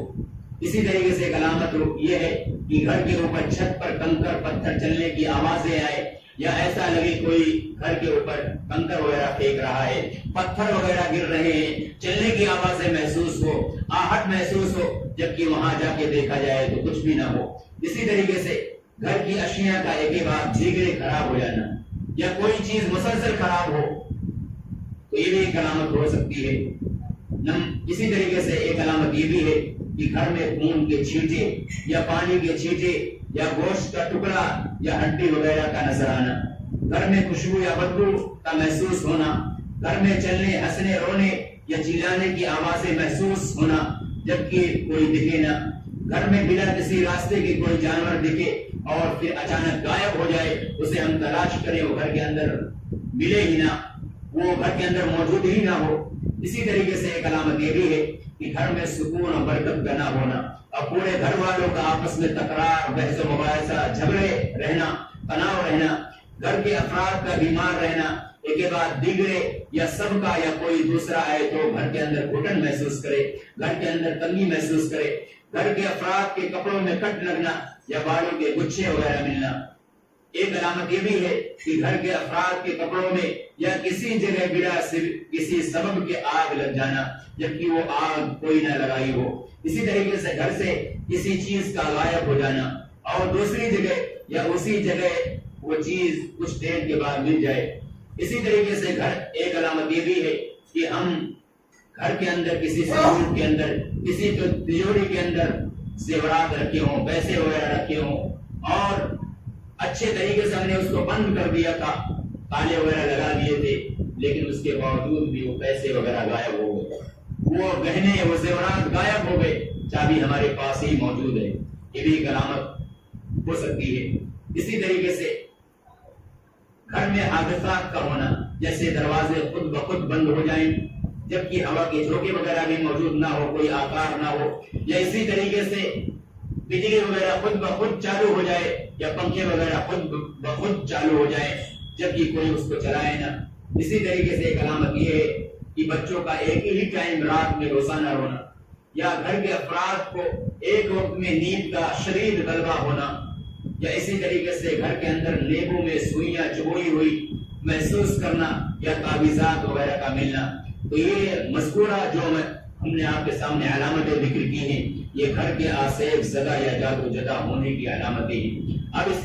اس کا علاج کیسے کیا جائے؟ تو اس کا علاج پیارے نبی صلی اللہ علیہ وسلم نے ہمیں علاج بتلایا ہے۔ صحیح مسلم کی روایت ہے، اللہ کے پیارے نبی صلی اللہ علیہ وسلم فرماتے ہیں ان الشیطان ينفر من البيت الذي تقرأ فيه سورة البقرة لا يدخل الشیطان، کہ اے لوگوں گھروں کے اندر سورہ بقرہ کی تلاوت کیا کرو۔ جس گھر کے اندر سورہ بقرہ کی تلاوت کی جاتی ہے شیاطین وہاں سے نکل بھاگتے ہیں، اس گھر کے اندر شیاطین اپنا بسیرا نہیں بنا سکتے ہیں۔ اسی طریقے سے دوسری روایت صحیح مسلم کی روایت ہے، آپ صلی اللہ علیہ وسلم نے فرمایا اقرأوا سورۃ البقرہ، اے لوگوں سورہ بقرہ پڑھا کرو، فإن أخذها بها برکہ، کیونکہ سورہ بقرہ کا اختیار کر لینا، سورہ بقرہ کو اپنی زندگی میں معمول بنا لینا، سورہ بقرہ پہ عمل کرنا یہ برکت کا سبب ہے۔ وترکها حسرہ، اور سورہ بقرہ کا چھوڑ دینا، سورہ بقرہ پر عمل نہ کرنا، گھروں کے اندر تلاوت نہ کرنا، یہ حسرت کا سبب ہے، یہ پشیمانی کا سبب ہے، یہ شرمندگی کا سبب ہے، یہ نقصان اور گھاٹے کا سبب ہے۔ وَلَن تَسْتَطِيعُهَا الْبَطَلَ، اور کوئی بھی جادوگر، کوئی بھی جن، کوئی بھی شیطان سورہ بقرہ کا مقابلہ نہیں کر سکتا ہے۔ تو سب سے سمپل اور سیدھا سا گھر میں اگر ہمارے اثرات ہو جاتے ہیں، ہمیں شکوک و شبہات ہوتے ہیں کہ ہمارے گھر کے اندر یہ چیز ہو سکتی ہے، تو سورہ بقرہ کی تلاوت کریں، سورہ بقرہ گھر کے اندر ہم تلاوت کریں۔ بعض لوگ کرائے پر ایسے لوگوں کو بلا لیتے ہیں سورہ بقرہ پڑھنے کے لیے۔ میرے پیارے بھائیوں، ہم سورہ بقرہ خود پڑھیں، خود سورہ بقرہ کی تلاوت کریں گھر کے اندر۔ اللہ کے پیارے نبی صلی اللہ علیہ وسلم ہمیں ضمانت دیتے ہیں، ہمیں گارنٹی دے رہے ہیں کہ سورہ بقرہ آپ گھروں کے اندر تلاوت کریں گے، اس گھر کے اندر شیاطین کا بسیرا نہیں ہو سکتا ہے۔ لیکن شرط یہ ہے ہمارا ایمان مضبوط ہونا چاہیے، ہمارا عقیدہ مضبوط ہونا چاہیے۔ ہم قرآن کریم کی تلاوت کر رہے ہیں، قرآن کریم پر ہمارا ایمان ہونا چاہیے، رب کی ذات گرامی پہ ہمارا ایمان مضبوط ہونا چاہیے، ہمارا کھانا حلال کا ہونا چاہیے، ہمارا پینا حلال کا ہونا چاہیے، حرام لباس ہمارے جسم پہ نہ ہو، حرام کھانے کی غذا کے ذریعے سے ہماری پرورش نہ ہوئی ہو، تبھی یہ چیزیں اثر انداز ہوں گی۔ تعویذ گنڈے کا سہارا ہم نہ لے رہے ہوں، ہم صرف ہمارا توکل ہو تو اللہ کی ذات گرامی پہ ہو۔ ہم سورہ بقرہ پڑھیں گے، رب العالمین اس کے اندر تاثیر پیدا کرے گا، شیاطین کو ہمارا رب ہمارے گھروں سے نکال کر باہر کرے گا۔ میرے پیارے بھائیوں، ہمیں قرآن کریم پر ایمان ہونا چاہیے۔ اسی طریقے سے آئیے دیکھتے ہیں کچھ ایسی چیزیں ہیں کہ جن کے اختیار کر لینے سے، جن کو اپنانے کی وجہ سے ہم جادو اور آسیب کی بیماریوں سے ہم بچ سکتے ہیں۔ نمبر 1، پہلی چیز یہ ہے کہ عقیدہ ہمارا مضبوط، کہ نفع و نقصان کا مالک رب کی ذات گرامی ہے۔ نفع بھی رب العزت کی ذات سے لاحق ہوتا ہے، نقصان بھی اللہ کی طرف سے آتا ہے۔ بیماریاں لاحق ہوتی ہیں تو یہ اللہ رب العزت کی ذات کی جانب سے آتی ہیں، شفا بھی اللہ ہی دینے والا ہے۔ ایسے حرام دواؤں کا ہم سہارا نہ لے، ایسے حرام چیزوں کا ہم سہارا نہ لے جن کو ہمارے نبی صلی اللہ علیہ وسلم نے حرام قرار دیا ہو۔ اسی طریقے سے جادو اور آسیب سے ہم کیسے بچ سکتے ہیں؟ دوسری چیز یہ ہے کہ 5 وقتہ نمازوں کی پابندی اول وقت پہ کیا جائے اور پیارے نبی صلی اللہ علیہ وسلم کے طریقے کے مطابق ہم نمازیں پڑھیں۔ ایسا نہیں کہ ہم حنبلی نماز پڑھ رہے ہیں، ہم شافعی نماز پڑھ رہے ہیں، ہم مالکی نماز پڑھ رہے ہیں، ہم حنفی نماز پڑھ رہے ہیں۔ ہماری نماز محمدی نماز ہونی چاہیے، ہماری نماز پیارے نبی صلی اللہ علیہ وسلم کے طریقے کے مطابق ہونی چاہیے۔ پیارے نبی صلی اللہ علیہ وسلم نے صحیح بخاری کی حدیث میں فرمایا صلوا رأیتمونی کما اصلی، اے لوگوں نماز اسی طریقے سے پڑھو جس طریقے سے مجھے پڑھتے ہوئے دیکھتے ہو۔ پیارے نبی صلی اللہ علیہ وسلم کی نماز صحیح بخاری کے اندر موجود ہے، صحیح مسلم کے اندر موجود ہے، اور حدیث کی جو بھی کتابیں ہیں، صحیح ترمذی ہو، سنن نسائی ہو، ابن ماجہ ہو، جو بھی کتابیں ہیں ساری کتابوں کے اندر ہم کتاب الصلاۃ یعنی نماز کی کتاب، حدیث کے اندر جو محدثین کتاب قائم کرتے ہیں، ابواب قائم کرتے ہیں، اس کے اندر ہم دیکھ سکتے ہیں، پڑھ سکتے ہیں۔ آج کے زمانے میں حدیث کی ساری کتابیں ساری زبانوں میں موجود ہیں، ہم اس کے اندر ہم سرچ کریں، تلاش کریں محمدی نماز کیسے ہو سکتی ہے، اللہ کے نبی اگر نیت باندھتے تھے تو کیسے باندھتے تھے، کہاں باندھتے تھے، ہم حدیث کی کتابوں کے اندر دیکھ سکتے ہیں۔ تو دوسری چیز یہ ہے پنج وقتہ نمازوں کی پابندی کریں، اور نماز کے بعد کے جو مسنون اذکار پیارے نبی صلی اللہ علیہ وسلم سے ثابت ہیں ان کا اہتمام کریں، خصوصاً آیت الکرسی، اور اس طریقے سے تینوں قل ہر نماز کے بعد پڑھیں۔ اسی طریقے سے صبح و شام اور سونے کے وقت کی اذکار کی پابندی کریں۔ اسی طریقے سے عورتوں کے لیے خاص پیغام یہ بھی ہے کہ اگر ہماری مائیں اور بہنیں اگر ان ایام میں ہوں جن میں نماز ان پہ معاف ہے، تب بھی وہ صبح و شام کے اذکار کی پابندی کریں، سونے کے وقت کے اذکار کی پابندی کریں۔ انہی حالتوں میں جن و شیاطین اچھا موقع پاتے ہیں اور غنیمت سمجھتے ہوئے ہماری ماں اور بہنوں کو یہ شکار بنانے کی کوشش کرتے ہیں، تو ان حالتوں میں خاص طور سے صبح کے اذکار کی پابندی کریں، شام کے اذکار کی پابندی کریں، اور سونے کے وقت کے اذکار کی پابندی کریں۔ اور اسی طریقے سے ایک چیز یہ ہے کہ ہر کام جب بھی شروع کریں بسم اللہ کریں۔ اللہ کے پیارے نبی صلی اللہ علیہ وسلم فرماتے ہیں کل امر ذی بال لا یبدأ بسم اللہ فهو اقطع فهو اجزم، کہ ہر وہ کام جو بغیر بسم اللہ کے شروع کیا جائے وہ کام اجزم ہے، وہ کام نامکمل ہے، وہ کام اس مرض کی طرح سے ہے، اس انسان کی طرح سے ہے جس کے جسم کے اندر کوڑ کی بیماری پیدا ہو جاتی ہے اور اس کا جسم ناکارہ ہو جاتا ہے، ناتمام ہو جاتا ہے، نامکمل ہوتا ہے۔ اسی طریقے سے وہ کام نامکمل ہو جاتا ہے، اس کام کے اندر سے خیر و برکت ختم کر دی جاتی ہے جس کام کے اندر بسم اللہ نہ کیا جائے۔ تو جو بھی کام کیا جائے، چھوٹے سے چھوٹا کام کیوں نہ کیا جائے، اگر ہم یہ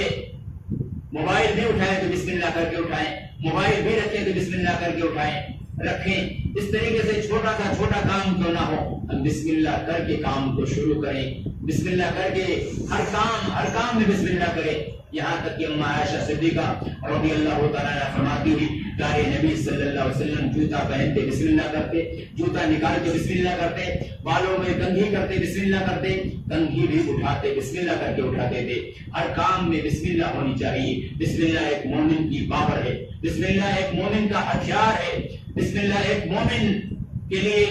جادوگروں کے خلاف ایک قلعہ کما کرنے والی تلوار ہے۔ اور اگر ہم بسم اللہ بھی کر رہے ہیں اس کے باوجود بھی ہم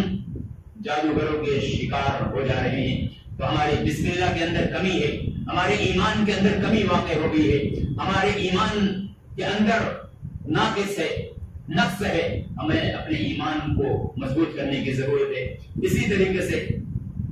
گھر میں داخل ہوتے وقت دعاؤں کا اہتمام کیا جائے، گھر سے نکلتے وقت دعاؤں کا اہتمام کیا جائے، ٹوائلٹ اور باتھ روم میں داخل ہوتے وقت دعاؤں کا اہتمام کیا جائے، نکلتے وقت دعاؤں کا اہتمام کیا جائے۔ اسی طریقے سے میاں بیوی جوزین جو تعلقات قائم کرے وہاں دعاؤں کا اہتمام کرے۔ اسی طریقے سے زیادہ نوافل اور اذکار کی پابندی کیا جائے۔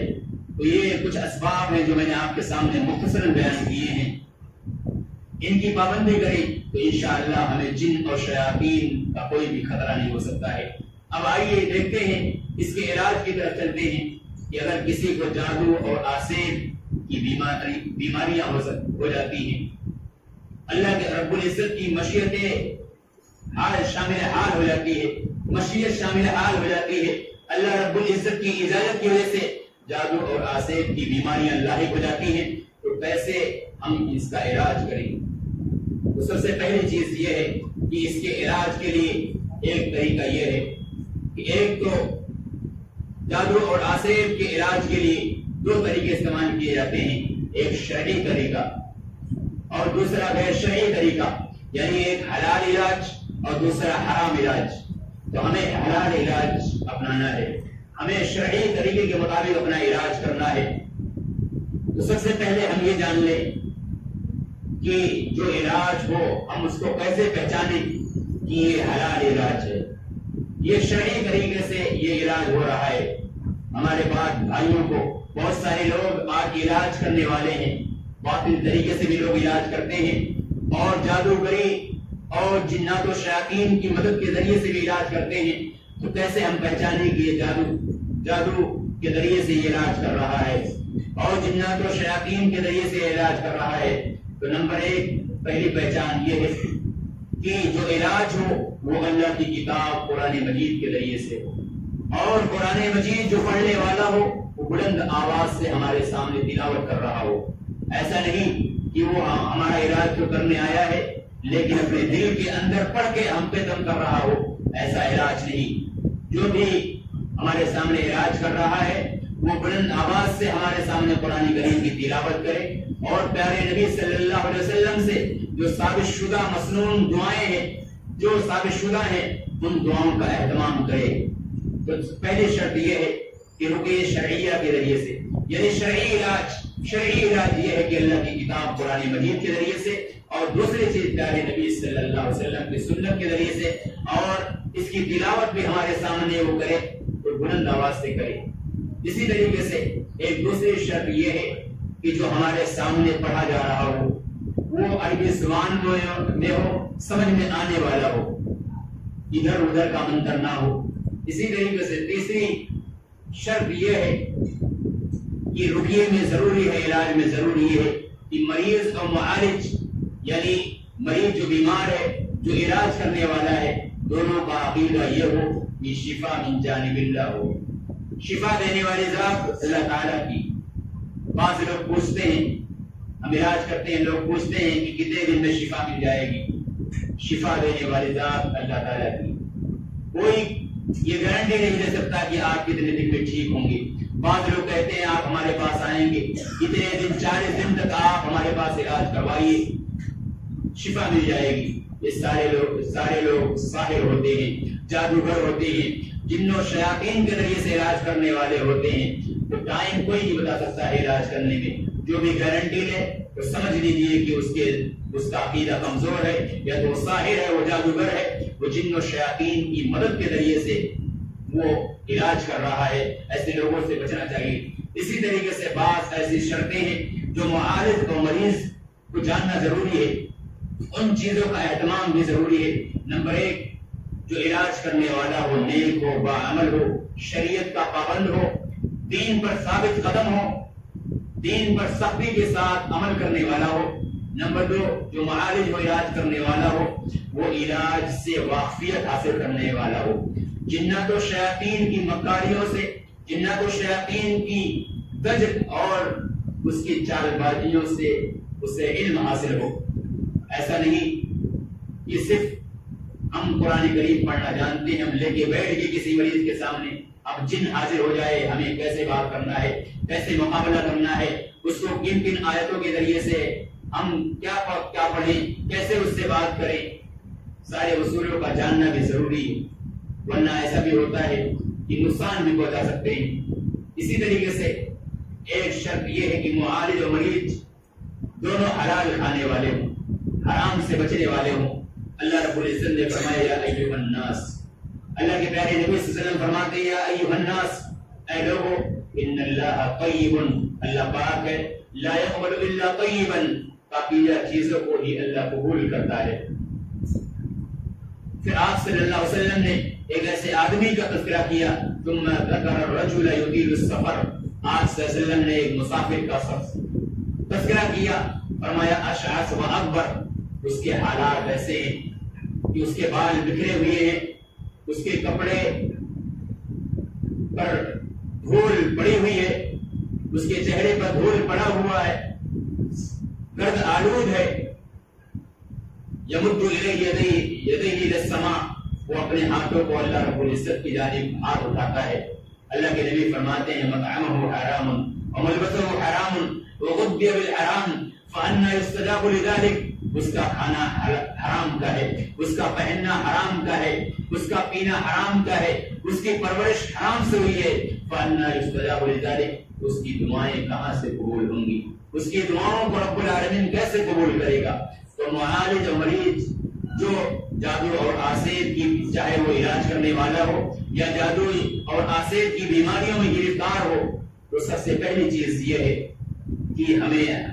اگر ہم حرام طریقے سے کھانے والے ہوں تو اس سے توبہ کرنے کی ضرورت ہے، تبھی ہماری دعائیں رب کی بارگاہ میں قبول ہوں گی۔ اسی طریقے سے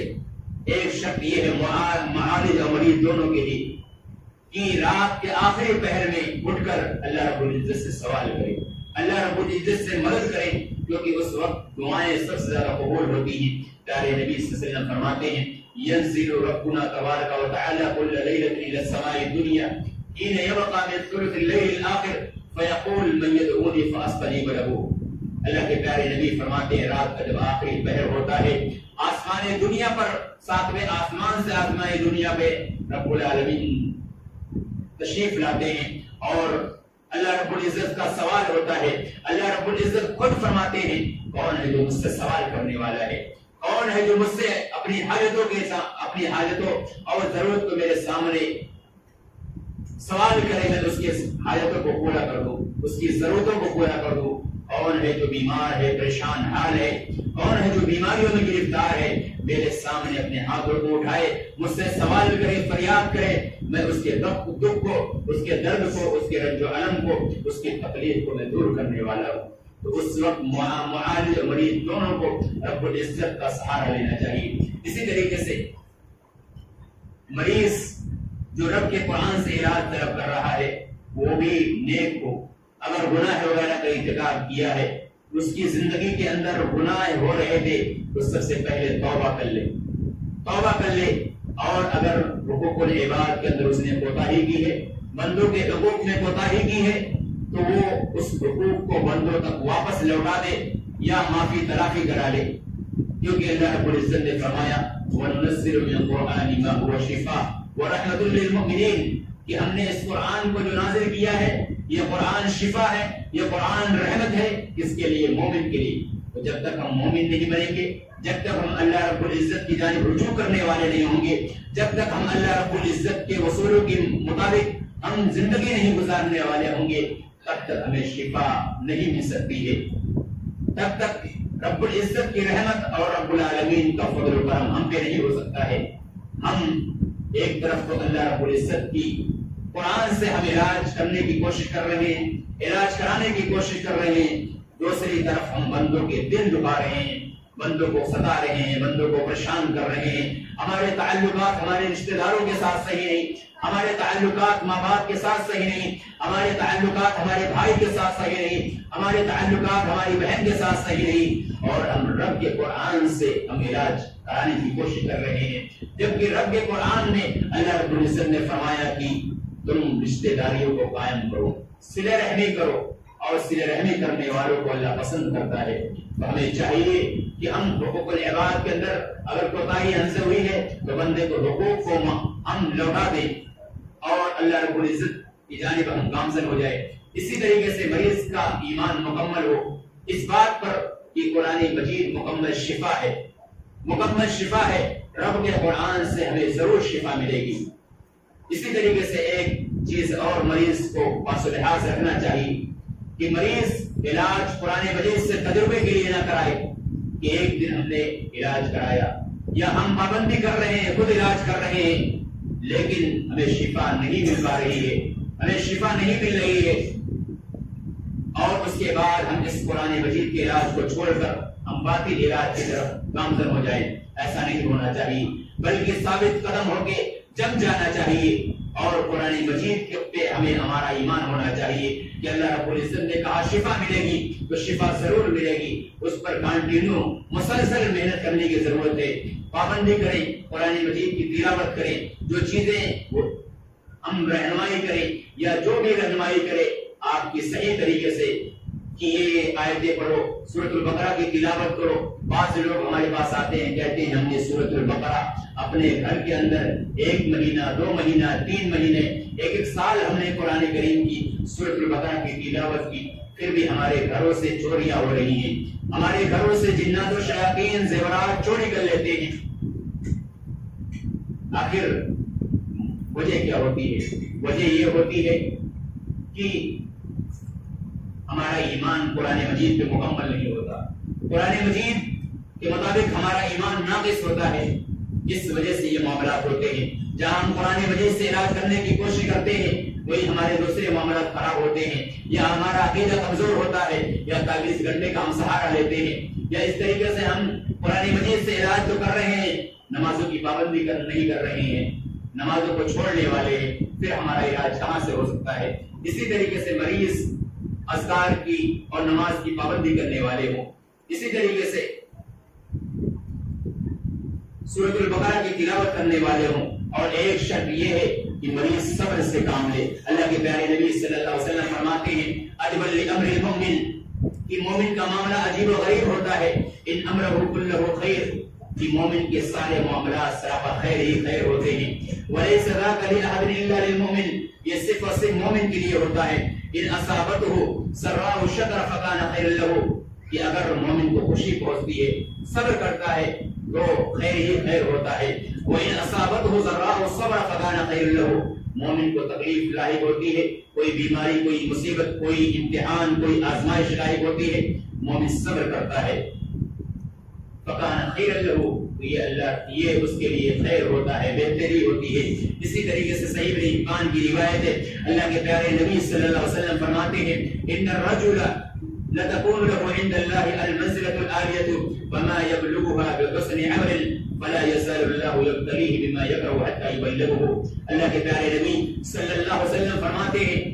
کہ ایک مومن, ایک آدمی جس کا درجہ اللہ رب العزت کے نزدیک بلند ہوتا ہے, لیکن حسن عمل کے ذریعے سے, اپنی نیکیوں کے ذریعے سے, روزے کے ذریعے سے, صدقہ و خیرات کے ذریعے سے وہ اس درجے کو حاصل نہیں کر پا رہا ہے تو اللہ رب العزت اس کو آزمائشوں میں, امتحان میں مبتلا کر دیتے ہیں. فلا یکرہ اللہ کے نبی صلی اللہ علیہ وسلم فرماتے ہیں بما یکرہ اور انسان اپنے حق میں اس کو ناپسند کرتا ہے حتی یبلغہ یہاں تک کہ صبر کرتا ہے تو اللہ رب العزت اس کو اس مقام تک پہنچا دیتے ہیں. اسی طریقے سے شرعی علاج میں کچھ چیزیں جن کے ذریعے جن کا ہم سہارا لیتے ہیں جو ادویات کی قبیل سے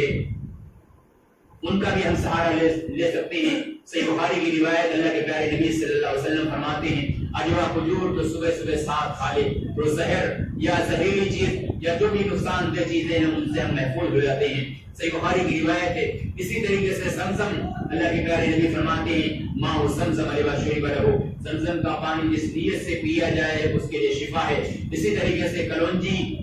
چاہے وہ دانہ ہو یا تیل ہو اس کے اندر شفا ہے. اللہ کے نبی فرماتے ہیں حبۃ السوداء شفاء من کل داء الا السام موت کے علاوہ تمام بیماریوں کے لیے شفا ہے. اسی طریقے سے زیتون کے سلسلے میں آپ نے فرمایا قل واتهنوا به فانه شجرۃ مبارکہ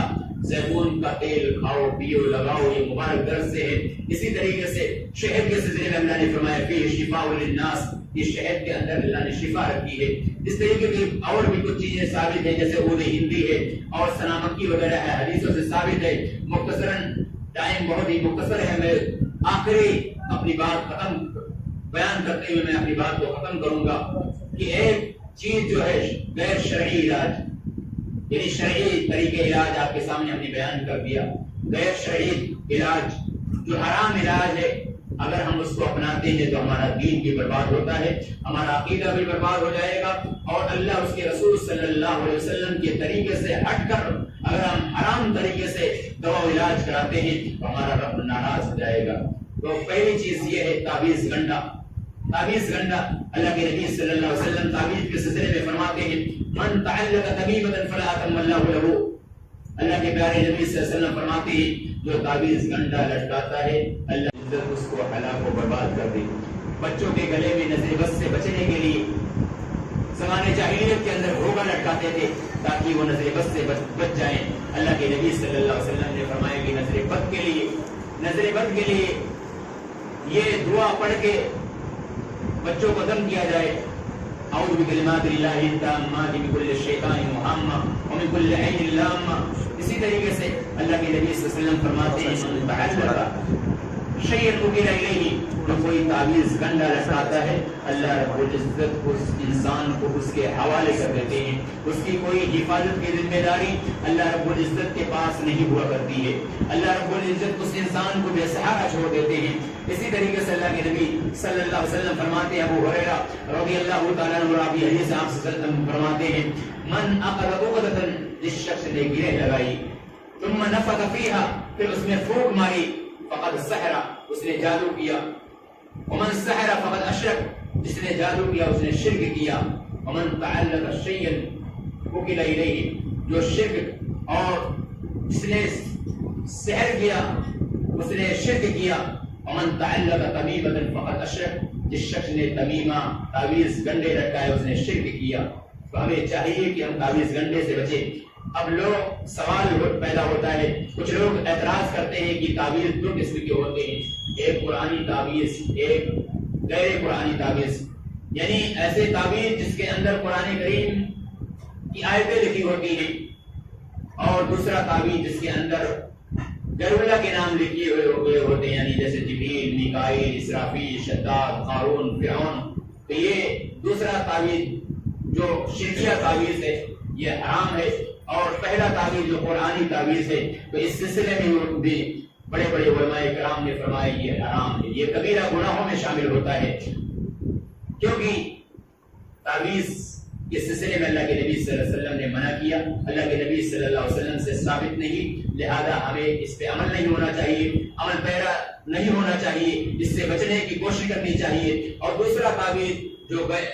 شرکیہ ہے جس کے اندر غیر اللہ کے نام ہوتے ہیں، اگر اسی حالت میں ہماری وفات ہو جاتی ہے تو ہم شرک اکبر میں ہماری وفات ہوگی اور ہمیشہ ہمیشہ ہم جہنم میں رہنے والے ہوں گے. اسی طریقے سے ایک روایت تعویذ کے سلسلے میں پیش کی جاتی ہے. کہا جاتا ہے کہ عبداللہ بن عمرو بن عاص رضی اللہ تعالیٰ عنہ ایک ایسے صحابی تھے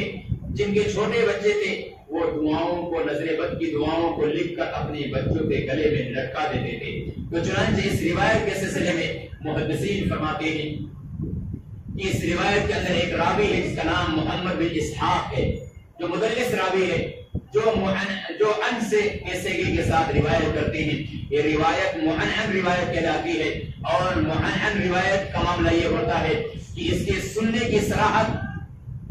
راوی جس کے تعلق سے بیان کرتا ہے سننے کی صراحت نہیں ہوتی ہے، یہ ضعیف روایت ہوتی ہے، اس پہ عمل نہیں ہو سکتا ہے، لہذا یہ روایت صحیح نہیں ہے، ضعیف ہے. لہذا تعویذ کے سلسلے میں کوئی بھی صحیح روایت نہیں ہے، اس لیے ہمیں اس سے بچنا چاہیے. اسی طریقے سے آخری چیز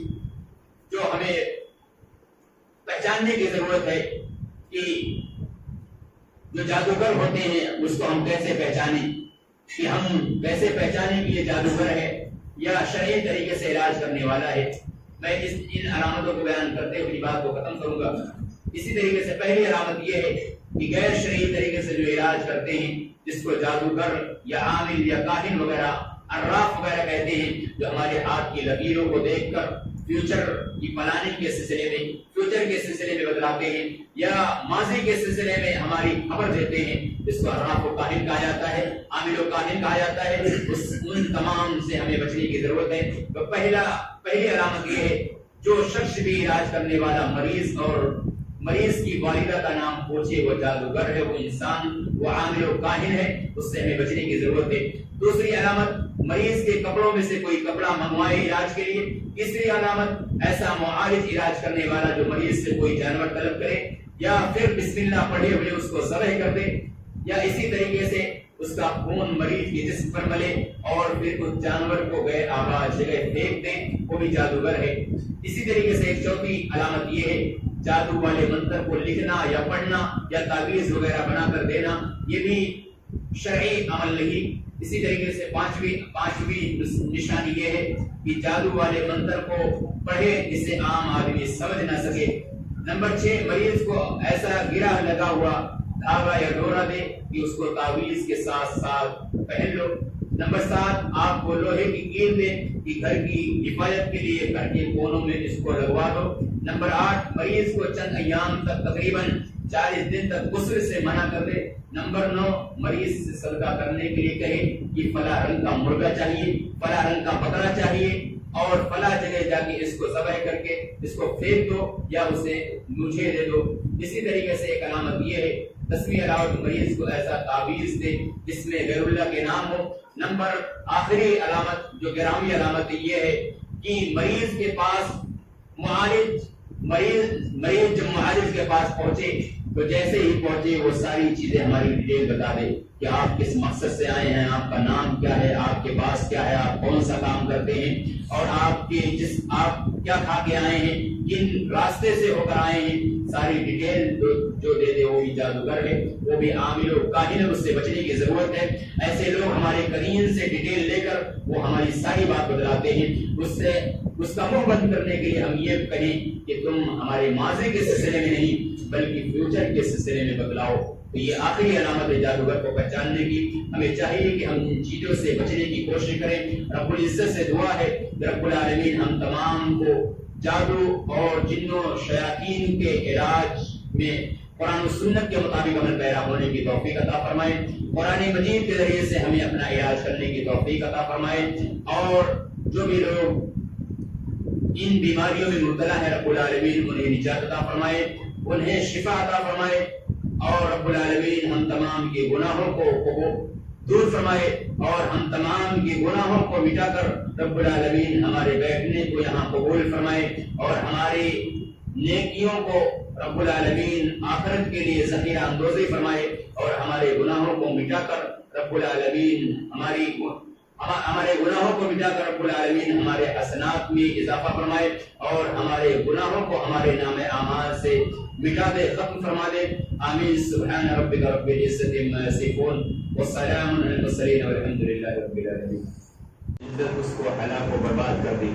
بچوں کے گلے میں نظر بد سے بچنے کے لیے زمانے جاہلیت کے اندر روغن لٹکاتے تھے تاکہ وہ نظر بد سے بچ جائیں۔ اللہ کے نبی صلی اللہ علیہ وسلم نے فرمایا کہ نظر بد کے لیے یہ دعا پڑھ کے بچوں کو دم کیا جائے،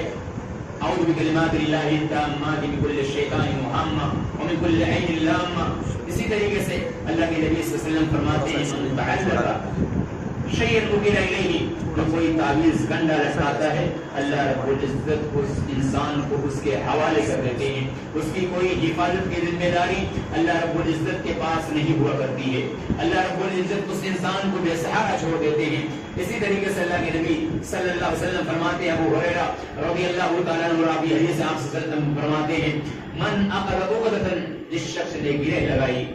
ثم نفث فیہا، پھر اس میں پھونک ماری، فقد سحر، اس نے جادو کیا، ومن سحر فقد اشرک، جس نے جادو کیا اس نے شرک کیا، ومن تعلق شیئا وکل الیہ، جو شرک اور جس نے سحر کیا اس نے شرک کیا، ومن تعلق تمیمۃ فقد اشرک، جس شخص نے تمیمہ تعویذ گنڈے لٹکائے اس نے شرک کیا۔ تو ہمیں چاہیے کہ ہم تعویذ گنڈے سے بچیں۔ اب لوگ سوال پیدا ہوتا ہے، کچھ لوگ اعتراض کرتے ہیں کہ تعویذ دو قسم کے ہوتے ہیں، ایک قرآنی تعویذ، ایک غیر قرآنی تعویذ، یعنی ایسے تعویذ جس کے اندر قرآن کریم کی آیتیں لکھی ہوتی ہیں، اور دوسرا تعویذ جس کے اندر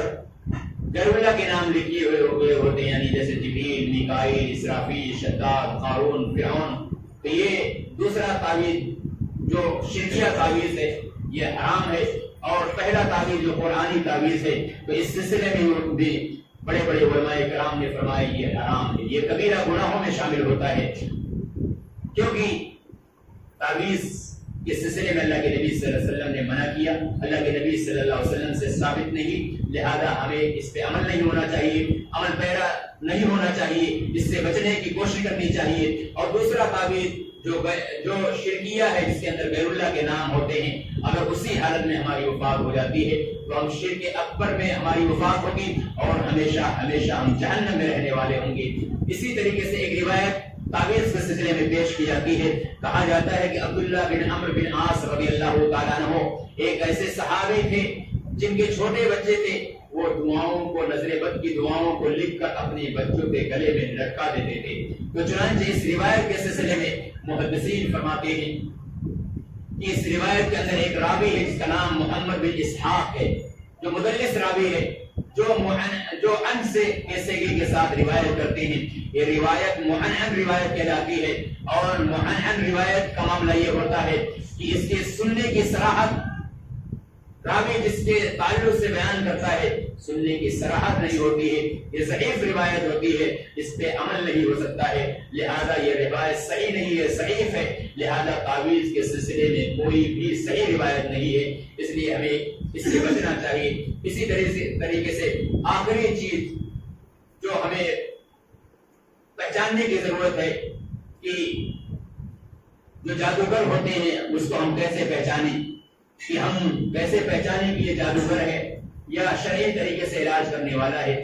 میں ان علامتوں کو بیان کرتے ہوئے بات کو ختم کروں گا۔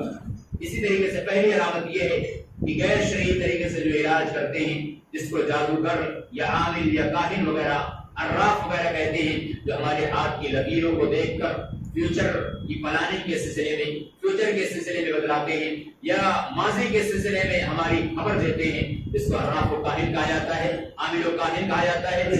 ان تمام سے ہمیں بچنے کی ضرورت ہے۔ تو پہلی علامت یہ ہے، جو شخص بھی علاج کرنے والا مریض اور مریض کی والدہ کا نام پوچھے وہ جادوگر ہے، وہ انسان، وہ عامل و کاہن ہے، اس سے ہمیں بچنے کی ضرورت ہے۔ دوسری علامت، مریض کے کپڑوں میں سے کوئی کپڑا منگوائے علاج کے لیے۔ تیسری علامت، ایسا معالج علاج کرنے والا جو مریض سے کوئی جانور طلب کرے یا پھر بسم اللہ پڑھے ہوئے اس کو ذبح کر دے،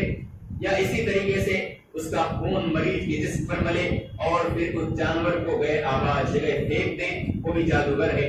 اسی طریقے سے ایک چوتھی علامت یہ ہے، جادو والے منتر کو لکھنا یا پڑھنا یا تعویذ وغیرہ بنا کر دینا، یہ بھی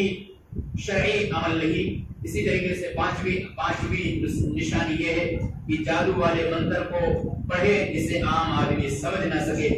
نمبر 6، مریض کو ایسا گرہ لگا ہوا دھاگا یا ڈورا دے کہ اس کو تعویذ کے ساتھ ساتھ پہن لو۔ نمبر 7، آپ کو لوہے کی کیل دے کہ گھر کی حفاظت کے لیے گھر کے کونوں میں اس کو لگوا دو۔ نمبر 8، مریض کو چند ایام تک تقریباً 40 دن تک غسل سے منع کر دے۔ نمبر 9، مریض سے صدقہ کرنے کے لیے کہے کہ فلاں رنگ کا مرغا چاہیے، فلاں رنگ کا بکرا چاہیے اور فلاں جگہ جا کے اس کو ذبح کر کے اس کو پھینک دو یا اسے مجھے دے دو۔ اسی طریقے سے ایک علامت یہ ہے، 10ویں علامت، مریض کو ایسا تعویذ دے جس میں غیر اللہ کے نام ہو۔ آخری علامت جو گرامی علامت یہ ہے کہ مریض کے پاس مریض